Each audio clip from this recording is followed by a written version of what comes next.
Okay so hello traders, I hope you all are doing well. आप सब लोग बहुत अच्छे होंगे। सो जैसे कि आप लोगों को पता है, आप लोगों ने वीडियो का थंबनेल देख ही लिया होगा कि आज हम बात करने वाले हैं एक नए टॉपिक के बारे में, which is crypto currencies, which is blockchain technology. And by the way, आप लोग देखते होंगे हम रेगुलर बेसिस पे लाइव ट्रेडिंग सेशंस करते हैं। वहाँ पे ऑलरेडी मैं बहुत सारी चीज़ें आप लोगों को सिखाता हूँ, जितनी मेरे से हो सकती हैं, टेक्निकल चीज़ें, फंडामेंटल चीज़ें, जो भी मेरे से कोई पूछता है, मैं डेफिनेटली, मेरी कोशिश रहती है मैं आपको सिखाऊं। बट अभी मैं काफ़ी समय से, शायद कुछ लोग मेरे को जानते होंगे पहले समय से, तो उनको पता होगा मैंने एक बहुत लंबा समय क्रिप्टो करेंसीज मार्केट को भी दिया है। बहुत लंबे समय में मैंने क्रिप्टो मार्केट में भी ट्रेड किया है, सिखाया भी है।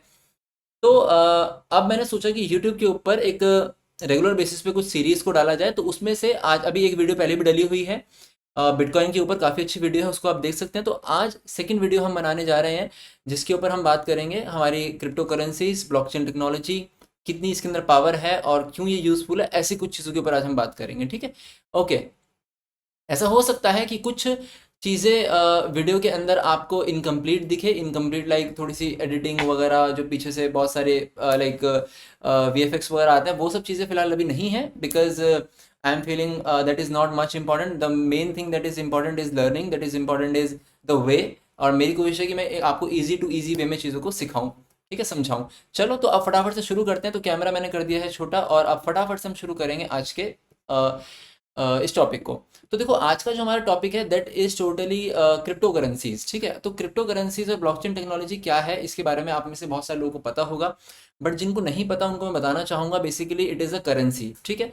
तो जो मेरे पास, मेरे से जो भी मैं कोशिश करूँगा, जो भी चीज़ें मेरे को लिखने लायक लगेगी वो मैं लिखूंगा भी इधर, और जो चीज़ें लिखने लायक नहीं है वो मैं आपको ऐसे ओरली समझाऊंगा। और कुछ मेरे पास पीडीएफ भी है, तो मैं उसके थ्रू भी कुछ चीज़ें आपको समझाऊंगा।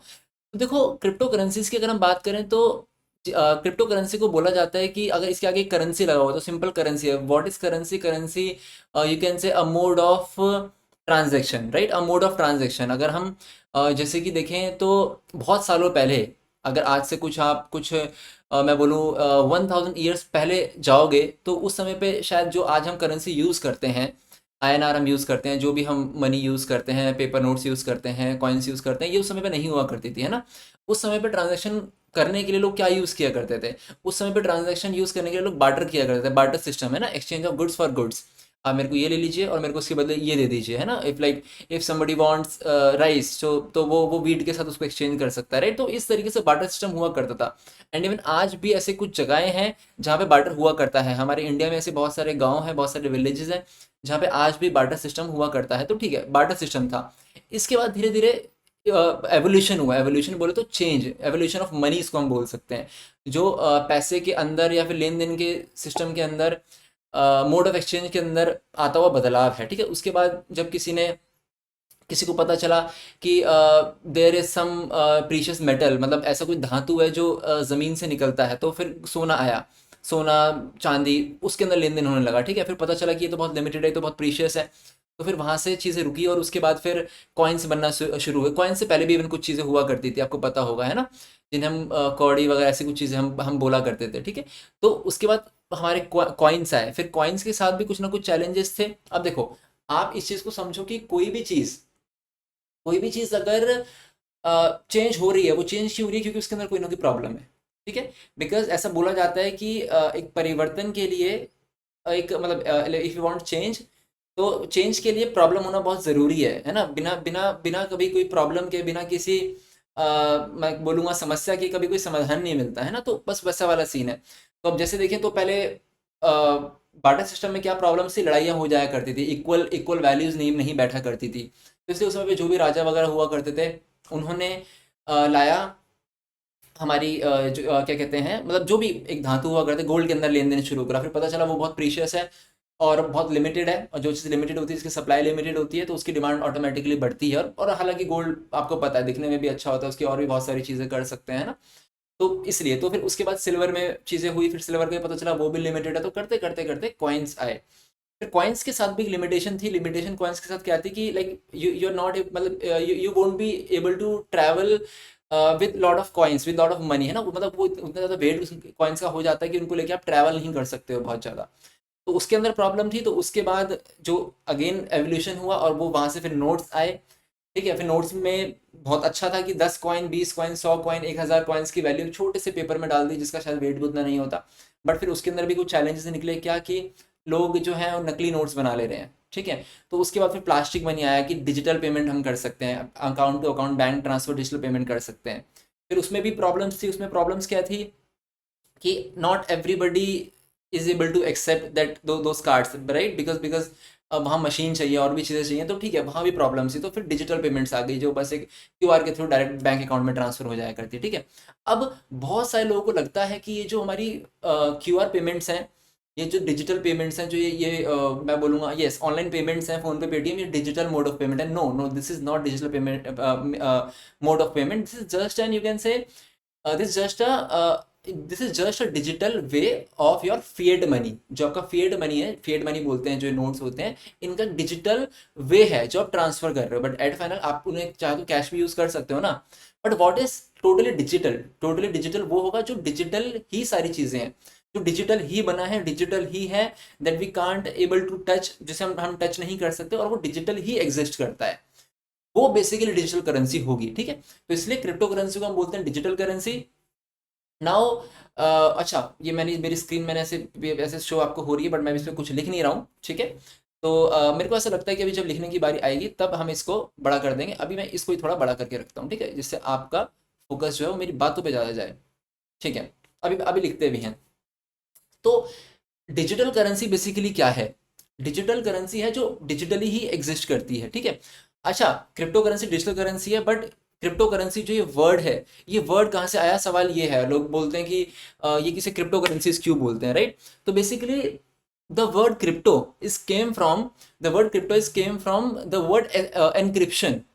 Encryption, right? What is encryption? Encryption आप लोगों ने सुना होगा। एनक्रिप्शन का मतलब होता है बेसिकली जो कोड्स वगैरह होते हैं ना, मतलब सिक्योर्ड बोल लो, कोड्स के थ्रू जो सिक्योर्ड होता है, मतलब एनक्रिप्शन का सिंपल मतलब है सिक्योर्ड, ठीक है।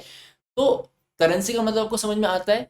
क्रिप्टो का मतलब क्या है? Secured digital currency, right, because encryption से आया है क्रिप्टो, और क्रिप्टो करेंसी, और एनक्रिप्शन कहाँ से आया है? एनक्रिप्शन आया सिक्योर्ड से, तो secured digital currency. Now what is that way जिसके थ्रू ये सिक्योर्ड है?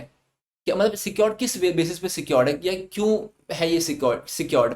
तो बेसिकली मैं आपको बताना चाहूँगा, देखो जैसे कि मैंने बताया कि हर एक परिवर्तन जो है वो तब आता है, जब बदलाव तब आता है जब कोई ना कोई चैलेंजेस होते हैं, जब कोई ना कोई प्रॉब्लम्स होती है, जब कोई ना कोई मैं बोलूँ मिस हैपनिंग्स हुई होती हैं, है ना। हमेशा आप कभी देखो कोई बदलाव जो है वो मिस हैपनिंग्स के बाद ही आते हैं, not only in India but yes all over the world ऐसा होता है, ठीक है। कुछ कुछ ऐसे होते हैं जो ठीक है स्टार्टअप्स हैं जल्दी हो जाते हैं, वो एक अलग चीज़ है। तो इसकी जो हिस्ट्री है वो है 2008 के अंदर, ठीक है। मैं कुछ चीज़ें लिखने की कोशिश यहाँ पे करता हूँ, चलो ठीक है। इसकी जो हिस्ट्री है वो है 2008 के अंदर। इवन इवन 2008 में भी नहीं, मैं बोलूँगा लेट 90s से। लेट 90s में क्या हुआ था बेसिकली, ये बहुत लंबी स्टोरी है हालांकि, ठीक है। अमेरिका से ये शुरू हुआ था, ठीक है, अमेरिका से शुरू हुआ था। अमेरिका ने अपनी इकॉनमी को इंक्रीज़ करने के लिए, आप बोल सकते हो अपनी इकॉनमी को इंक्रीज़ करने के लिए, और हर एक गवर्नमेंट यही करती है अपनी इकॉनमी को इंक्रीज़ करने के लिए, नोट्स को प्रिंट करती है और उनको एज अ लोन प्रोवाइड करती है अपने सिटीजन्स को, ठीक है। अपने सिटीजन्स को लोन्स पे प्रोवाइड करती है। आप वीडियो को एंड तक बने रहें अगर आप चाहते हैं कि आपको कुछ नॉलेज मिले, तो आपको वीडियो के एंड तक बने रहना होगा, ठीक है। तो हर एक कंट्री ऐसा करती है। तो इन लेट 90s और you can say in early 2000s, मतलब जब ये हमारा ये 21st सेंचुरी शुरू हुई, इस समय पे मैं आपको बताना चाहूँगा अमेरिका ने क्या करा। बहुत सारी मनी प्रिंटिंग करी, और मनी प्रिंटिंग के बाद उसको, अब मनी प्रिंटिंग ऐसा नहीं है ना, जो सर्कुलेशन में वो कैसे आएगा, वो आता है लोन्स के थ्रू, लोगों को लोन प्रोवाइड करते हैं, ठीक है। तो इन मैं बोलूँ early like early 21st century, और यू कैन से इन 2001, 2002, 2003, इस समय की बात है। बैंक्स ने, अमेरिकन बैंक्स ने लोन्स प्रोवाइड करना शुरू करा लोगों को, ठीक है। एंड इवन इतना ज़्यादा उन्होंने मनी प्रिंट किया था कि आप बोल सकते हो कि ऐसे, मतलब ऐसे ऐसे लोगों को भी मैं कहूँगा लोन प्रोवाइड करा जिनके पास कोलेटरल भी नहीं हुआ करते थे, ठीक है। But yes most of the जो लोग थे अब सिंपल सी बात है, अगर आप कभी लोन लेने जाओगे तो बैंक्स के पास आपको एक कोलेटरल रखना पड़ेगा, राइट। वो कोलेटरल आप कुछ भी रख सकते हो, और मोस्ट ऑफ द केसेस में कोलेटरल क्या होता है? कोलेटरल होते हैं आपके आपके घर के पेपर, आपके हाउसिंग पेपर्स, ये सब होते हैं, ठीक है। तो उस समय पे भी यही था। तो हाउसिंग पेपर्स जो है वो रखे, मतलब लोगों के घर एक तरीके से कोलेटरल पे रखे और उनके बदले उनको लोन दिया, ठीक है। और लोन अगर आज आपको भी मिलेगा तो आई डोंट थिंक सो, बहुत ही रेयरली ऐसे लोग होंगे जो बोलेंगे मेरे को लोन नहीं चाहिए। मोस्ट ऑफ द जो लोग हैं वो बोलेंगे नहीं यार ठीक है, अगर like if somebody is providing then why should not take it, तो लोग लोन लेना चाहेंगे, ठीक है। तो बहुत सारे लोगों ने लोन लिए, अच्छा, और लोग जो लोन नहीं भी लेना चाह रहे थे तो बैंक्स ने क्या करा, बैंक्स ने इंटरेस्ट रेट्स को डिक्रीज करा। अब मान लो आपको लोन्स के लिए कॉल्स आते हैं बट आप नहीं लेते, क्यों? क्योंकि इंटरेस्ट रेट आपको पता है कि 12 13 15 20% है। आपको पता चले 3% के ऊपर लोन मिल रहा है तो शायद आप भी जाओगे लेने के लिए। तो यही वहाँ के लोगों ने किया, अमेरिका के सिटीजन्स ने किया। सभी लोग लोन लेने के लिए गए और लोगों ने लोन भी लिया। बट जैसे जैसे अमेरिका को लगा कि चीज़ें जो हैं यहाँ पे नॉर्मल हो रही है हमारी कंट्री में, समय के साथ उन्होंने इंटरेस्ट रेट्स को बढ़ाना शुरू करा और उस लेवल पे धीरे धीरे करते करते करते करते करते करते धीरे धीरे ऐसे लेवल पे लेकर के आ गए जिस लेवल पे लोगों को इंटरेस्ट रेट सूट ही नहीं करता, ठीक है। अब एग्जांपल आपके साथ अगर ऐसा हो, एग्जांपल लेते हैं, आपके साथ अगर ऐसा हो कि आपको इंटरेस्ट बोला गया 3% पे, आपने उठाया, लेकिन वो धीरे धीरे आपने 5 साल के लिए उठाया, वो धीरे धीरे आप देख रहे हो 4 5 6 7 8% बढ़ गया अगले 5 या 10 साल के अंदर, है ना। तो आपको प्रॉब्लम होगी।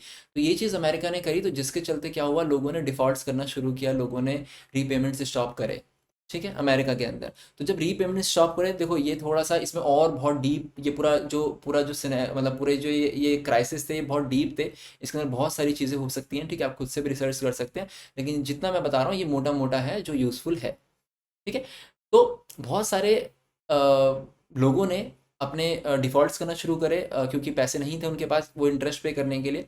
तो बैंक्स के हाथों में क्या था, बैंक्स के हाथों में था उनके घर हैं जो हैं उनको बेचना, ठीक है। तो एक समय ऐसा आया कि मतलब बहुत सारे, एक लिमिट से ज़्यादा लोगों ने डिफ़ॉल्ट करे, तो बैंक्स के हाथों में फिर एक ही चीज़ थी कि उनके घर को बेचना।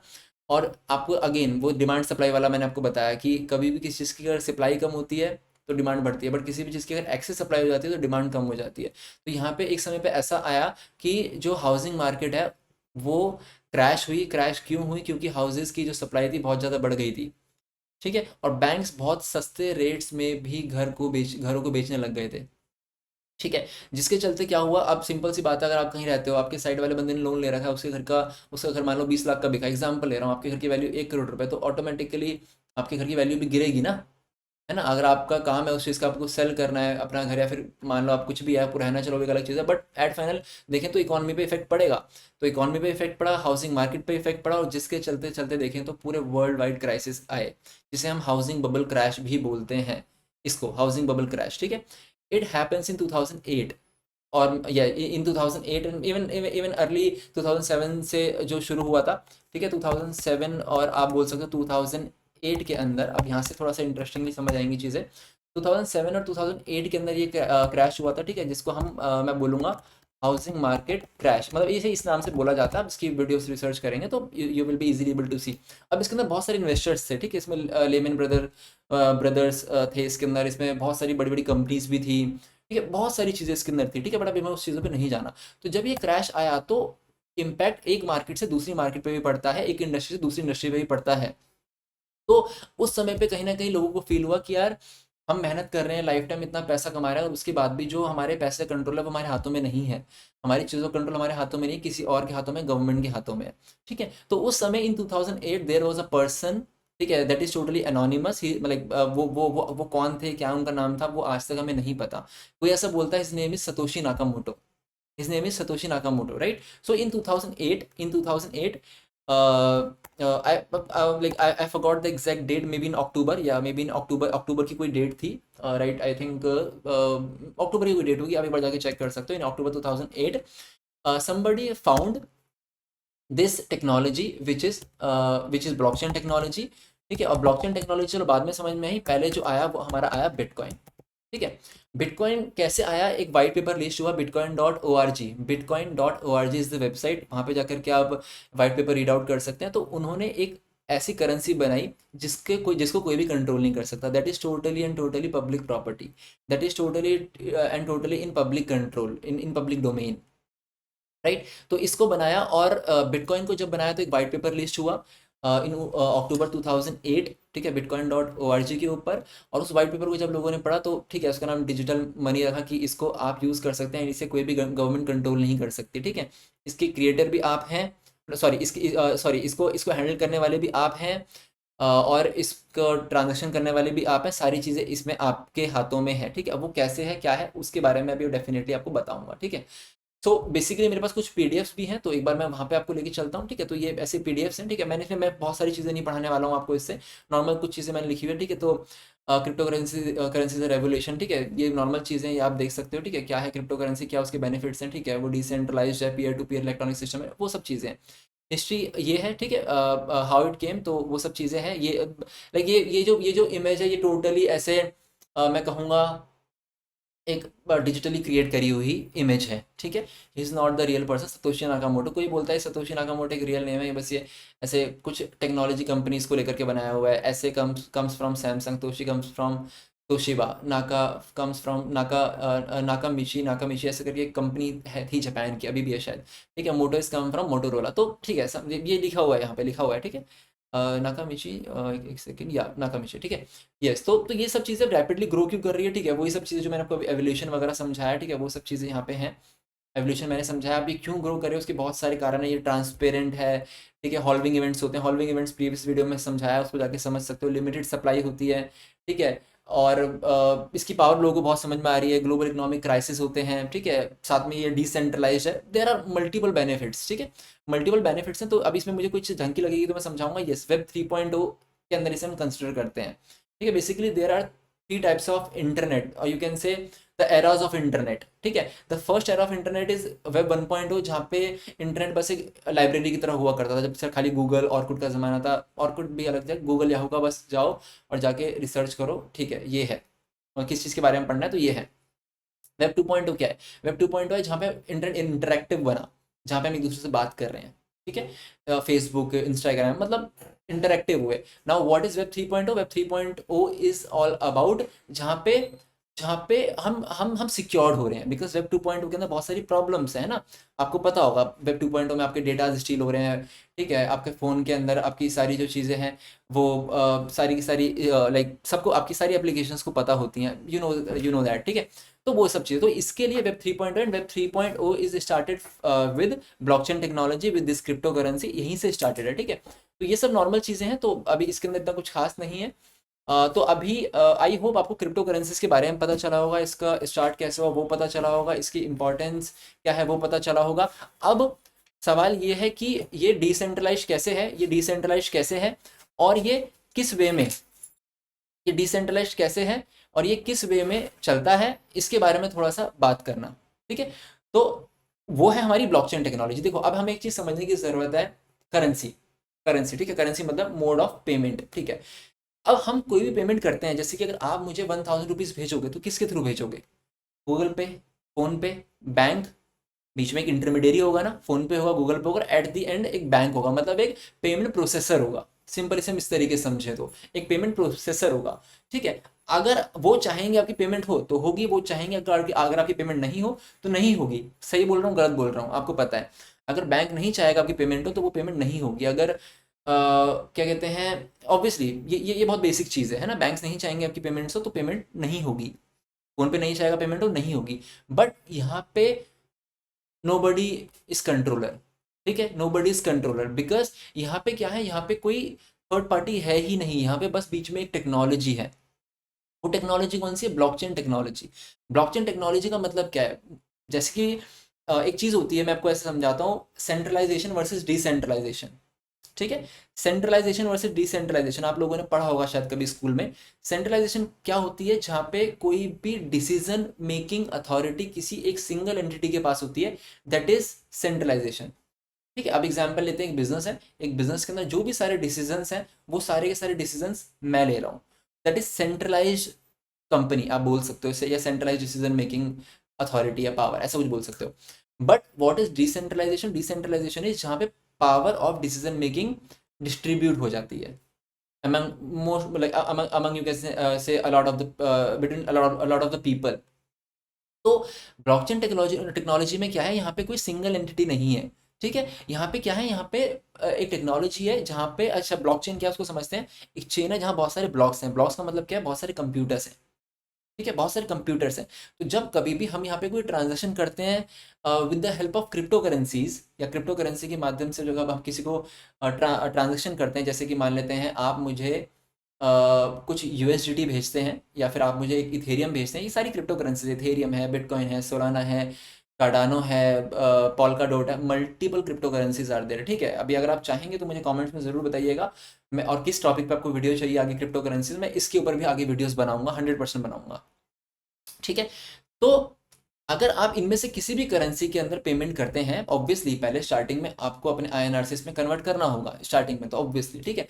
तो जब आप इसको कन्वर्ट करते हैं और कन्वर्ट करने के बाद जब आप किसी को एक वॉलेट एड्रेस से लेके दूसरे एड्रेस पे भेजते हैं, जैसे आप फोन पे नंबर डाल के, अकाउंट नंबर डाल के, यूपीआई डाल के करते हैं, वैसे यहाँ पे उनका डिपॉजिट एड्रेस होता है, एक वॉलेट एड्रेस होता है।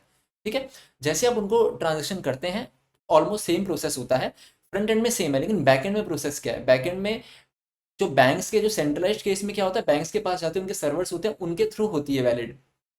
ठीक है, उनको कोई ऐसा कुछ लगता है सस्पिशियस, तो वहां पे नहीं होती है ट्रांजैक्शन, नो मैटर आप सस्पिशियस हो या नहीं हो। बट विद ब्लॉकचेन टेक्नोलॉजी यहाँ पे कोई भी कंट्रोल नहीं कर सकता है, यहाँ पे बस जो आपकी ट्रांजैक्शन होती है वो इन सारे मल्टीपल ब्लॉक्स के पास, मल्टीपल कंप्यूटर्स जिनको माइनर्स भी बोलते हैं, मल्टीपल माइनर्स के कंप्यूटर पे आती है, और वो उनको, अब इसके अंदर बहुत सारी चीज़ें होती हैं, बेसिकली समझ लो कि उनको बस ट्रांजैक्शन को वेरीफाई करना होता है बाय परफॉर्मिंग सम टास्क, जिसे हम proof of work, proof of stake, बहुत सारी चीज़ें बोलते हैं, इसके ऊपर आगे वीडियोस आपको मैं बनाऊंगा। ठीक है, तो उनको एक टास्क परफॉर्म करना होता है, जो बेसिकली एक मैथमेटिकल पजल हो सकता है, कुछ भी हो सकता है, वो टास्क उनको परफॉर्म करना होता है, जैसे ही वो परफॉर्म कर देते हैं ट्रांजेक्शन हो जाती है वैलिडेट, और बहुत बहुत फ्रैक्शन ऑफ सेकेंड्स के अंदर होता है, ट्रांजेक्शन हो जाती है वैलिडेट, और साथ में ट्रांजेक्शन हो जाती है आपकी पास। ठीक है, तो अगर एक ट्रांजेक्शन है, मान लेते हैं एक ब्लॉकचेन के अंदर, ये ब्लॉकचेन में कितने भी कंप्यूटर्स हो सकते हैं, even you can also be a minor. ठीक है, बट ऑब्वियसली उसके लिए आपको एक सर्वर खरीदना होता है, एक ब्लॉकचेन का पार्ट बनना होता है, वो सब चीज़ आप कर सकते हो, बहुत सारी ब्लॉकचेन है जो आप कर सकते हैं, बिटकॉइन की ब्लॉकचेन का पार्ट भी आप बन सकते हैं, आप किसी भी इथेरियम की ब्लॉकचेन का पार्ट भी बन सकते हैं, किसी भी क्रिप्टो करेंसी की ब्लॉकचेन का पार्ट बन सकते हैं। इसके ऊपर इन्फॉर्मेशन चाहिए होगी मुझे बताइएगा, मैं सारी चीज़ें आपको आगे सिखाऊंगा। देखो, I am not a minor and मैं वो सब चीज़ें नहीं है मेरे को, बस मेरा काम है आपको नॉलेज देना, मैं आपको वो दे रहा हूँ अभी। ठीक है, तो मल्टीपल सिस्टम पे जाती है, और मल्टीपल सिस्टम में से जैसे 51%, मतलब मोर देन 50%। अच्छा, ये जो सिस्टम्स होते हैं ना, ये सिस्टम इसको नहीं जानता, ये सिस्टम इसको नहीं जानता, ये सिस्टम इसको नहीं जानता, ना ये सिस्टम इसको जानता है, कोई किसी को नहीं जानता। ठीक है, इसे हम बोलते हैं इसका एक वर्ड होता है, इसका एक वर्ड होता है, मैं वो स्किप कर रहा हूँ। ठीक है, क्रोनोलॉजिकल वे तो चलो वो तो ठीक है, एक वर्ड होता है, मैं वो स्किप कर रहा हूँ। ठीक है, बट चलो ठीक है, वो आगे मेरे को मिलेगा तो मैं आपको बता दूंगा। मतलब कोई एक दूसरे को नहीं जानता, बस ये समझ लो, बस हैशेज होते हैं, एक एड्रेस होते हैं कि यार कोई भी एक एड्रेस है, मान लो यहाँ मैं एक एड्रेस लिख दूँ। ठीक है, यहाँ मैं एक एड्रेस लिख दूँ, मान लो कुछ भी ऐसे मैं एड्रेस लिख दूँ, ऐसे करके ऐसे एड्रेस लिख दूँ, तो इस एड्रेस से आया है, और आने मेरे जो मतलब इस एड्रेस से मेरी ट्रांजेक्शन आई है, और आने वाले जहाँ पे ये जानी है उसका एड्रेस क्या है, उसका एड्रेस कुछ ही है। तो मतलब कोई किसी को नहीं जानता, ना कोई ट्रांजेक्शन जो कर रहा है उसको जानता है, ना कोई माइनर्स को जानता है, कोई एक दूसरे को नहीं जानता। This is totally anonymous technology, right, this is totally and totally anonymous technology. ठीक है, तो ये bitcoin.org मैंने वेबसाइट बताई थी, हाँ अक्टूबर 2008, देखो मैंने एकदम सही डेट बताई थी, ये मैंने पीडीएफ में बिना पढ़े भी आपको बता रहा हूँ, ये मेरे को सारी चीज़ आती है, तो मैंने ऐसे ओपन करके रख दी कि चलो ठीक है, इससे कुछ ना कुछ समझाएंगे आपको। ठीक है, तो कहने का मतलब क्या है कि माइनर्स के पास ट्रांजेक्शन पहुंची, जैसे वो वैलिडेट करते हैं, सामने वाले पर्सन के पास पहुंच जाती है। ठीक है, 51%, और कोई एक दूसरे को नहीं जानता, और वो उन्हें अगर वो ट्रांजेक्शन वैलिडेट नहीं करेंगे तो भी वो वैलिड होनी है, क्योंकि वैलिडेट होनी है कि कोई और करेगा, और कोई एक दूसरे को नहीं जानता तो कोई इसको हैक भी नहीं कर सकता। ठीक है, मतलब अगर पहली चीज़ तो हैक नहीं कर सकता, बट अगर तब भी बोलो आप कि हैक कर सकता है कोई बहुत बड़ा हैकर, तो इतना मुझे समझ में आता है, it is very much difficult to hack millions of computers at a same time. ठीक है, in comparison of hacking a simple one computer और टू कंप्यूटर, राइट, जो आज के हमारे ट्रेडिशनल सिस्टम में हुआ करते हैं। तो obviously that's why this is very powerful technology, blockchain technology, right. ये कुछ वे है कि ट्रांजेक्शन होती है, एक ब्लॉक क्रिएट होता है, मल्टीपल कंप्यूटर्स पे जाता है, वो वैलिडेट करते हैं, जैसे वो वैलिडेट करते हैं उनको रिवॉर्ड मिलते हैं, रिवॉर्ड मिलने के बाद वो, अच्छा, जब कोई भी आप कोई ट्रांजेक्शन करते हो तो इसके बाद आपको एक ट्रांजेक्शन आईडी मिलती है, एक ट्रांजेक्शन आईडी बोल लो, या फिर आप बोलो एक मतलब एक एड्रेस मिलता है, एक हैश मिलता है, जिसको जाकर के आप चेक भी कर सकते हो, और इवन वो ओपन होता है, कोई भी तो जाके चेक कर सकता है कि अच्छा हाँ, बहुत सारी ऐसी वेबसाइट्स होती हैं, जैसे बिटकॉइन की है, BTC स्कैन, बिटकॉइन स्कैन करके ऐसे इथेरियम की इथेरियम स्कैन वेबसाइट है। अगर आप इथेरियम में कोई भी ट्रांजेक्शन करेंगे तो उसका जो भी यूटीआर, जैसे हमारा यूटीआर आता है ना, हम कभी नॉर्मल पेमेंट्स करते हैं तो वैसे यहाँ पे एक हैश आता है, तो हैश को डाल के हम देख सकते हैं किस वॉलेट से किस वॉलेट पे गई थी। बट ये वॉलेट्स टोटली एनोनिमस होंगे, ठीक है, वो हैशेज होंगे सारे, इधर भी हैशेज होंगे, तो इधर से इधर ट्रांसफर बस यस। पर अगर आप दिखाना चाहते हो कि yes this is my transaction, तो ठीक है, that is all in your hands, ठीक है। तो ये रिकॉर्ड में ऐड हो जाता है और ट्रांजेक्शन कंप्लीट हो जाती है, तो वो सब चीज़ें यहाँ पे लिखी हुई हैं, ठीक है। और ये सारे डेटा हमारे जो है ब्लॉकचेन के ऊपर रिकॉर्ड होते हैं, ये वो सब चीज़ें यहाँ पे मैंने लिखी हुई है, ठीक है। अब बात होती है फ्यूचर ऑफ ब्लॉकचेन क्या है। देखो अब बात ये है कि ना खाली जो ब्लॉकचेन टेक्नोलॉजी हमारी है, ये ब्लॉकचेन टेक्नोलॉजी सिर्फ और सिर्फ करेंसीज के लेन देन तक ही सीमित नहीं है, ये बहुत चीज़ों तक आज एक्सपैंड हो चुकी है, ठीक है। इवन आज बिलीव मी, आज जैसे बैंक्स है ना हमारे, बैंक्स ऑन ब्लॉकचेन भी बन रहे हैं, जिन्हें हम डेफी बोलते हैं, डिसेंट्रलाइज फाइनेंस, जहां पे आप लोन ले सकते हो विदाउट रिवीलिंग योर एंटिटी। आप लोन प्रोवाइड कर सकते हो without revealing your entity, yes, ये मैं आगे वाली आने वाली वीडियोस में बताऊंगा, दैट इज डिसेंट्रलाइज फाइनेंस। तो अब ये ब्लॉकचेन टेक्नोलॉजी के अंदर बहुत सारे सेगमेंट्स आ चुके हैं आज की डेट में, जिसमें डेफी है, जिसमें गेमिंग है, बहुत सारे, there are hundreds of segments, ठीक है। और हर एक इंडस्ट्री में कहीं ना किसी तरीके से ब्लॉकचेन कंट्रीब्यूट कर रही है, ठीक है। चाहे वो सप्लाई चेन हो, सप्लाई चेन के अंदर बहुत दफ़ा डेटास में मैनिपुलेट हो जाते हैं, सप्लाई चेन बहुत बड़ी इंडस्ट्री है आज की डेट में, तो वहाँ पे सारे डेटास एक एक ब्लॉकचेन के ऊपर रखना। और वो अच्छा, एक चीज़ और बता दूँ, जो डेटास होते हैं ना, वो एक कंप्यूटर में नहीं, वो मिलियंस ऑफ कंप्यूटर्स में रिकॉर्ड हो चुके हैं आपके ट्रांजेक्शन के, तो nobody can delete those, कोई उसे डिलीट भी नहीं कर सकता, राइट। तो बहुत सारे बेनिफिट है, बहुत सारे बेनिफिट है, हेल्थ बेनिफिट्स, वोटिंग सिस्टम एक बहुत बड़ा बेनिफिट है, है ना। आज की डेट में आपको पता है हमारे देश में कितने सवाल उठ रहे हैं ईवीएम को लेकर के, चीज़ों को लेकर के, ठीक है। तो अगर एट फाइनल अगर हम देखें, तो अगर हमारी जो ट्रांजेक्शन्स हैं, सॉरी ट्रांजेक्शन बोला, जो वोटिंग सिस्टम है, अगर ये ब्लॉकचेन पे आ जाए तो कोई वोट डिलीट नहीं हो सकता, तो बहुत ऑर्गेनिक वे में वोटिंग, मतलब इसमें भी ये चीज़ें यूज़ हो सकती हैं, ठीक है। बहुत सारी चीज़ें, ठीक है, आप थोड़ा बहुत ही रीड कर सकते हो, ठीक है। तो आई होप आपको समझ में आई होगी ब्लॉकचेन टेक्नोलॉजी की पावर, ठीक है। ब्लॉकचेन टेक्नोलॉजी की पावर आपको समझ में आई होगी, ठीक है।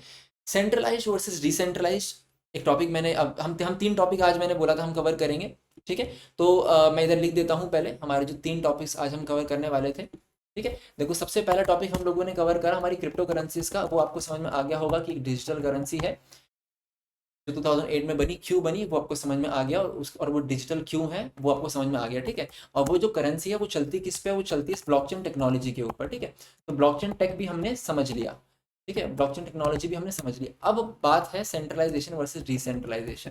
देखो वैसे हालांकि मैंने आपको ये थोड़ा बहुत समझा ही दिया है, बट थोड़ा सा अगर मैं और बताऊं तो देखो इसमें इतना सिंपल सा आप समझ लो कि डिसेंट्रलाइजेशन हमेशा उस सेगमेंट में, उस इंडस्ट्री में काम आएगी जहाँ पे आपको एक जो रिजल्ट है वो पब्लिक डोमेन में चाहिए होगा, ठीक है। जहाँ पे पब्लिक डोमेन में रिजल्ट जहाँ पे भी चाहिए होंगे वहाँ पे सब जगह डिसेंट्रलाइज टेक्नोलॉजी का यूज़ होगा। डिसेंट्रलाइज टेक्नोलॉजी का मतलब क्या है, spread of power, spread of authority, decision making जो है वो अमंग नेटवर्क्स के पास चली गई है, ठीक है। तो इसमें ज़्यादा बेनिफिट्स आपको होते हैं, ठीक है, बहुत सारे बेनिफिट्स होते हैं। वो क्या होते हैं कि नेटवर्क्स डिस्ट्रीब्यूट हो जाता है, ट्रस्टलेस ट्रांजेक्शन्स आप कर सकते हो, ठीक है, और ऑटोनॉमी हो जाती है एक, ठीक है, और ट्रांसपेरेंसी एंड एक्सेप्टेबिलिटी तो है ही, वो है ही है, ठीक है। तो अभी ये बहुत सारी चीज़ें हैं इसके अंदर, ये सब चीज़ें अभी मैं आपको आगे कभी हम देखेंगे, ये सब चीज़ें अगर मेरे को लगेगा यूज़फुल आपको करवाने का है तो, ठीक है। अभी इन सब चीज़ों पे हम नहीं चलते हैं ये, क्योंकि ये बहुत अलग कॉन्सेप्ट हैं। बस अभी इतना समझ लीजिए कि सेंट्रलाइजेशन ये है जहाँ पे सारी पावर और कंट्रोल एक जगह है, एक एंटिटी के पास है, एक बॉडी के पास है। डिसेंट्रलाइजेशन मल्टीपल जगह डिस्ट्रीब्यूट हो गया है। तो अगर आपको लगता है कि decentralisation is useful and decentralisation is powerful, तो ब्लॉकचेन टेक्नोलॉजी भी पावरफुल है। और ब्लॉकचेन टेक्नोलॉजी अगर पावरफुल है तो ब्लॉकचेन टेक्नोलॉजी के ऊपर सारी इंडस्ट्रीज अपना बेनिफिट उठा सकती हैं, तो वो भी बेनिफिशियल है, राइट। और क्रिप्टो करेंसीज भी जो है वो बेनिफिट है, ठीक है। अब क्रिप्टो करेंसी के क्या प्रोज हैं, क्या कौन से हैं, फिएट मनी के क्या प्रोज हैं, क्या कौन से हैं, वो भी कहीं ना कहीं बहुत सारे हैं ही, ठीक है। या आप अपनी रिसर्च कर सकते हैं, नहीं तो अगर आप चाहेंगे तो मैं आने वाले समय में अगली वीडियोस बना दूंगा, right. So thank you so much for now, this is all for this video as of now. अगर आपको वीडियो पसंद आई हो तो प्लीज़ आप वीडियो को लाइक कर सकते हैं और चैनल को सब्सक्राइब भी कर सकते हैं, और कमेंट सेक्शन में ज़रूर मुझे बता सकते हैं अगली वीडियो आपको किस टॉपिक पे चाहिए है, और अगर आपको लगता है मुझे कि कोई तरीका इम्प्रूव करना चाहिए तो डेफिनेटली वो भी मुझे आप एक सजेशन दे सकते हैं, सो दैट मैं उसको भी करूँ, right? Yes, so thank you so much everybody, thank you so much to you for watching this video till end. Take care, see you in next video, bye bye.